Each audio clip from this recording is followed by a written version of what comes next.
Shalom saudaraku dalam Tuhan. Saudara dalam Tuhan, di video saya sebelumnya saudara bisa cek seorang ibu muslim membantah pernyataan Ustadz Nandar yang mengatakan bahwa Yesus sama dengan Nabi Isa dan Yesus menikah.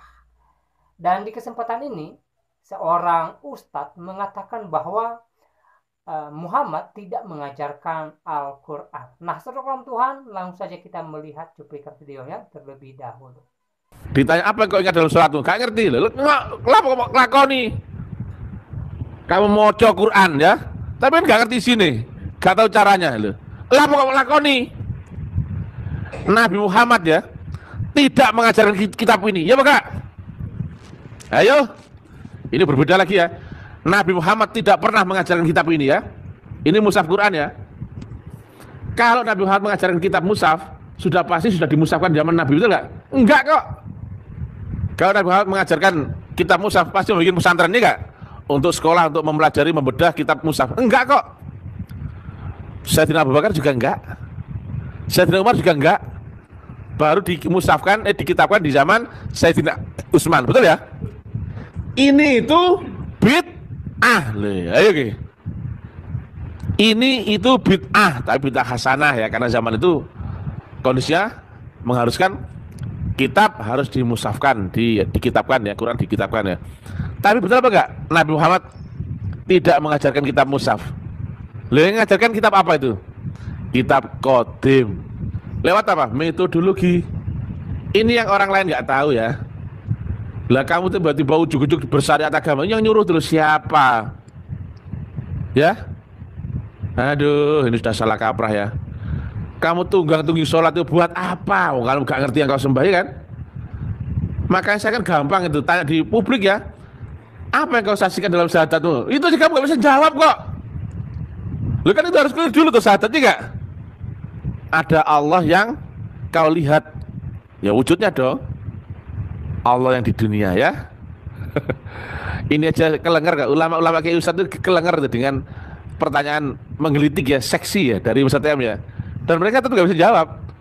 Apa yang kau saksikan dalam syahadatmu?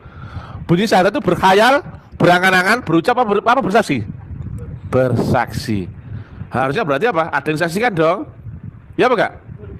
Nah, demikian juga sholat itu mengingat Allah. Kau itu apanya? Aduh ya. Biar bagaimanapun Ustadz TM tetap tidak bisa kau bantah ya. Kamu jawab itu nggak ngerti kok ya. Itu jawaban ulama-ulama besar dunia itu ternyata semuanya gelambari kan, semuanya retorika, perspektif, persepsi, nggak ada yang ilmiah. Sekarang ya, logika tinggi ya. Kamu sekarang ngaku Islam toh ya, iya toh? Lihat ya, ternyata syariat agama yang dipakai oleh Nabi Muhammad cenderung dengan syariat agama di zaman Nabi Ibrahim. Loh, mana buktinya? Haji mendekati syariat Ibrahim, betul kan? Berkorban mendekati syariat Ibrahim, betul kan? Kemudian banyak menyebut Nabi Ibrahim di dalam Quran.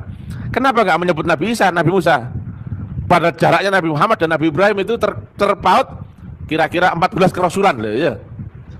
Logikanya kalau syariat agama itu baku, pasti ya mendekati yang terakhir, betul kan? Tahiyat dan sebagainya, sholat ya mendekati Ibrahim, betul kan? Menyebut Ibrahim nggak sholat itu? Menyebut ya. Haji menyebut mendekati syariat Ibrahim.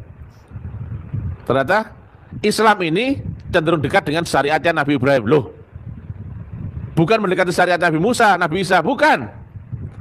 Syariatnya Nabi Muhammad atau syariat Islam ini adalah mendekati syariatnya Nabi Ibrahim.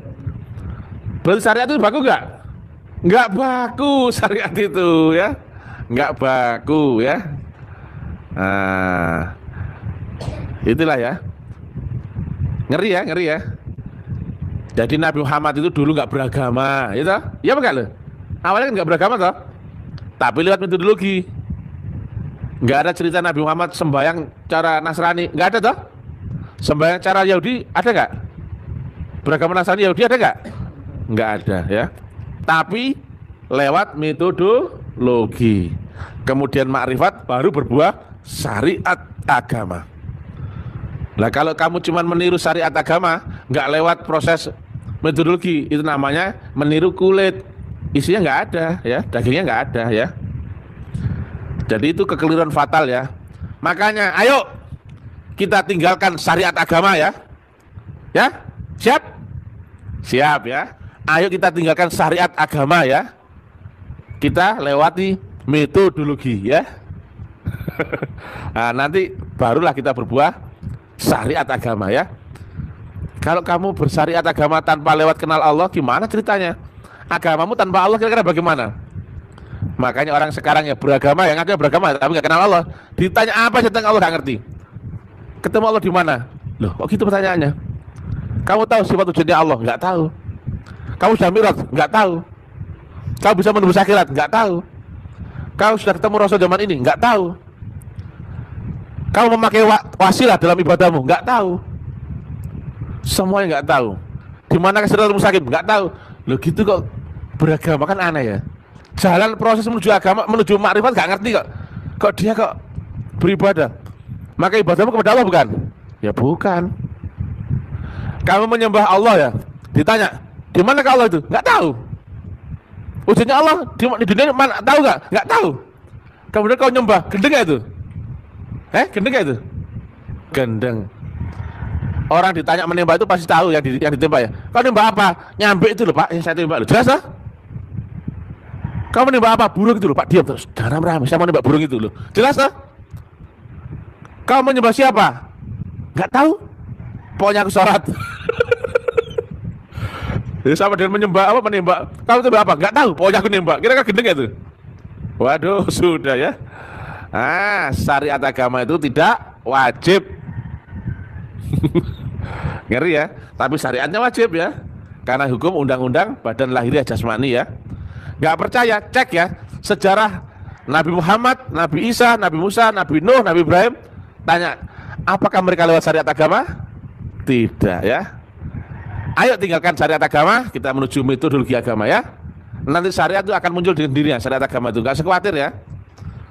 Percuma kau menyembah sesuatu yang tidak kau tahu, ya, yang tidak lagi berlaku tanha anil faksa ilmu mungkar, nggak pernah mi'rajul dalam apa, as-sholatul mi'rajul mu'min, nggak pernah. Yang sholatnya berkekal juga nggak tahu caranya, yang berdiri duduk tidur nggak tahu, yang akim sholat dzikri juga nggak tahu. Tentang semua kriteria sholat menurut Nabi tidak ada yang bisa kau buktikan, percuma, ya. Baik, saudara Tuhan, untuk videonya kita sudah dengar apa yang disampaikan oleh seorang ustadz di video tadi. Beliau dengan tegas mengatakan bahwa Muhammad tidak mengajarkan Al-Quran, dan ini bisa menjadi bahan perbandingan bagi mereka yang selama ini mengatakan Alkitab palsu, Alkitab tidak asli, Yesus menikah, Yesus diangkat menjadi Tuhan. Dan ini menjadi perbandingan bagi orang-orang yang sering memutarbalikkan fakta kebenaran Alkitab, supaya mereka sadar bahwa sebelum mereka mengkritik Alkitab, mengkritik iman Kristen, ya, mereka harus lebih dahulu melihat kepada kitab mereka. Dan saudara dalam Tuhan, saya tidak jabarkan ulang apa yang disampaikan oleh seorang ustadz di video tadi, dan semoga ini memberikan kita pemahaman baru, pencerahan baru tentang sejarah daripada kitab Al-Quran. Dan sekali lagi, semoga apa yang disampaikan oleh beliau menjadi bahan perbandingan bagi orang-orang yang selama ini merendahkan Yesus, merendahkan Kristen, supaya di kemudian hari mereka tidak lagi merendahkan Kristen, tidak mengatakan Yesus bukan Tuhan, tidak mengatakan Yesus menikah, tidak mengatakan Yesus diangkat menjadi Tuhan, dan lain sebagainya, ya. Nah, saudara ulang Tuhan, kiranya video singkat ini memberkati kita, dan Tuhan Yesus memberkati kita semua. Shalom.